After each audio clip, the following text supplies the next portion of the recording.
Hi, you guys. This is Jenny, and today I am doing my Web 2.0 tool over a game called Questionaut. All right, it's a cute little game that I found while searching for the Web 2.0 tools. All right, up front, I'm going to tell you guys that I was originally looking for something meant for kindergartners or first graders, but I would not recommend this game for anyone under the third grade level, simply because of the complexity of the questions and also some of the information that the question asks about, or just the subject. Most children won't learn until they're in middle school. Like, one of the levels that is on here asks about electricity. I didn't learn about that till I was in high school. But I mean, that is completely up to you. All right. Questionaut. Let's go, you guys. All right, gonna press the play button, and it opens up as a floating thing in space, whatever. All right, it plays music that you can turn on and off. But if you are doing this, say, as a group, for like third graders, I would recommend doing this as a classroom project on like a Friday, just something fun for them to do. I would suggest turning off the music. But if it's for older kids who, they're doing it in groups or by themselves, they can turn the sound on or off, but that's your preference. Also, you can do this on full screen, but that is also up to you or the child. All right, so let's begin. It is a point and click game, so nothing happens unless you press or trigger a certain reaction. So I'm just going to move my mouse around. I can't really click anything. Oh, look, hat. Oh, no, hat. Where are you going? Where's the hat going? It's floating away. Yes, your hat just flew away. But oh, look, this is a good friend. He's going to go and get your hat while riding a balloon. It's kind of wacky and creative where kids will get interested. And see, he handed in the basket. Hot air balloon. It's just kind of quirky, something kids nowadays would probably be interested in. All right. So this is level or stage 1 out of 8. I am only going to show you about 3 of the levels just to show you the different types of questions that they ask. But if you want to play it, the whole 8 levels, you can go up here or in my discussion post and go to that link and just, try out some information for yourself. All right. So with the children, if you're doing this as a group, you can just be like, well, I can click on the lady, but no, she won't pay attention to me. All right, so let's get this dude who's reading a book. Oh, look, we can turn off the light. Ha, you can't read. Ah, he turned back on the light. Well then, let's see. I gotta make you pay attention to me. I can click on this. Woo, there's a plug. Ha, you can't read anymore. Ha-ha. Baffled, I'm sure. All right. Will you pay attention to me now? Yay! All right. And it is a multiple choice question, as you can see. A bibliography is a nonfiction book about how to draw charts and graphs. Well, no. The history of a particular country? Nope. Someone's life? Yes. Yay! It tells you that it's right and an explanation as to why it is right. And look, I got a bubble. It needs to fill up my fuel tank so I can go to the next level. All right, the beginning of a story is where clear mysteries. No, Tell the readers what's going to happen in your story? Maybe. You introduce your readers to your style and setting and characters. Well, let's see. Yay! All right. Newspapers are always biased, have a particular point of view. Never biased, sometimes biased. Well, this is a biased question, so let's see. That is not correct. All right, newspapers can give a balanced point of view. I don't know where you're from. Oh no, I lost a bubble. All right, it is most important that a reference book is funny and entertaining, mysterious and thrilling, straightforward, and accurate. Yes. So these are all journal or writing-based questions, which would explain all the books and papers.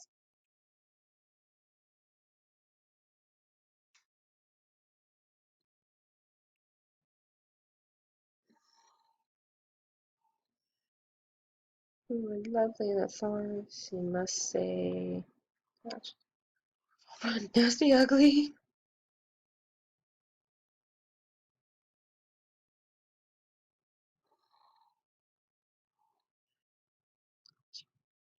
Are completely true. Is this another one of those commercials?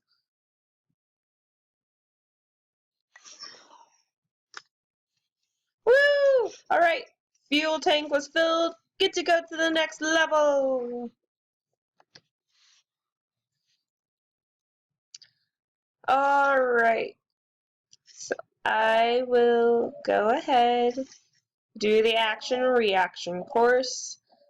Before posting about this website, I played the entire game. So if you're confused as to why I am getting stuff rather quickly, I kind of cheated. I played it. So I know how to make it react. I went through the process and frustration of making it work. I would also like to point out that because this was on BBC, some of the questions that might be asked might not sound normal or just very typical for Americans. Like one of the questions that I played questions that were asked the first time I played was, a flat cost 80 euros. Children might ask, well, what is a flat? A flat what? Or, what is that sign? That's not a dollar sign. You can just explain, well, in Europe, a flat is like in an apartment. And, maybe a child in your class knows what a euro sign is, and they can have, sort of the spotlight and be like, oh, it's currency. It's like money, but, just in Europe. So, I mean, just a heads up in case you get freaked out over those type of things. But yeah. Right. 5%. Yeah.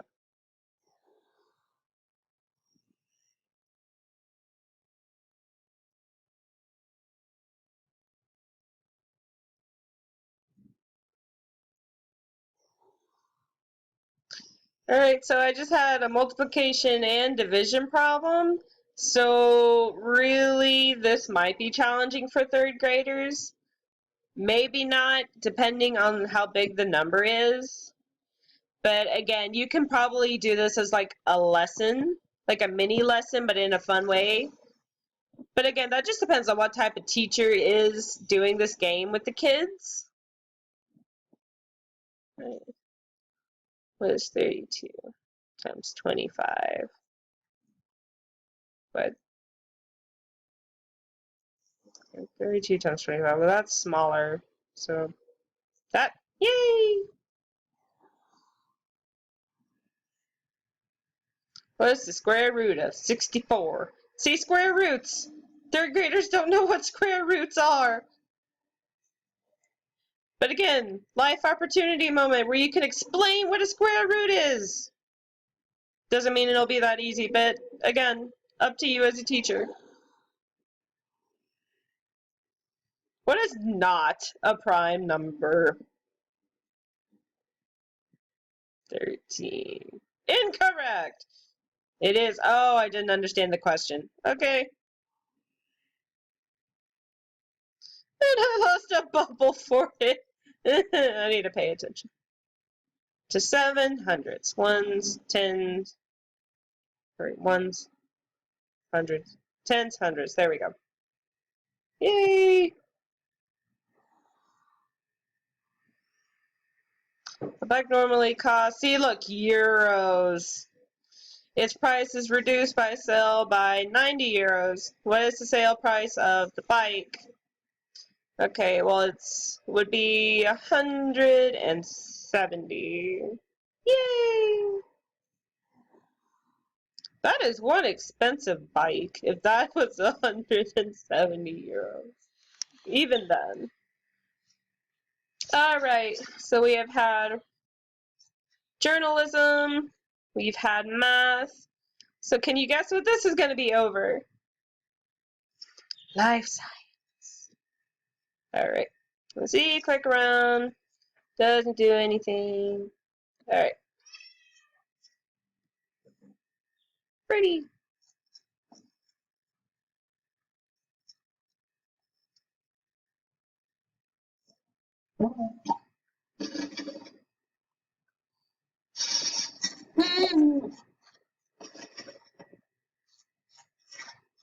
Please don't eat the bunny. Yay! It doesn't eat the bunny. Alright, which of these animals can fly? Penguins always fly. A squirrel can fly. Thrush. What is that? What is that? Well, it's not saying a flying squirrel, so I'm just going to say this just because I don't know. Oh, it's a bird! It's a bird! Okay. I learned something new today. A wood mouse eats leaves for food. A badger eats wood mice for food. Which animal is the prey in this food chain? Neither animal. Nope, it's a wood mouse.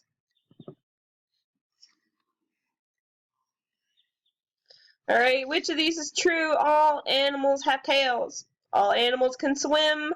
All animals move. I would hope so. Yay! Alright, you guys, I believe you get the point of this exercise. You know, if you want to play this game, you can always, like I said, go to the link or my discussion post and click on it. See how far you can get without any help. And, you know, I would love to do this with a higher level class and, you know, maybe do this as a group or see how far they can get on their own. But like, I would find this really cool to do like on Fridays when, you know, if they're done with all their work, you know, this is something fun that they can do and look forward to for at least, you know, 8 weeks if you only do it on Fridays. And, you know, you can go up on different levels. So hope you guys enjoyed this. Thank you for listening to me rambling, and I hope you have a good day.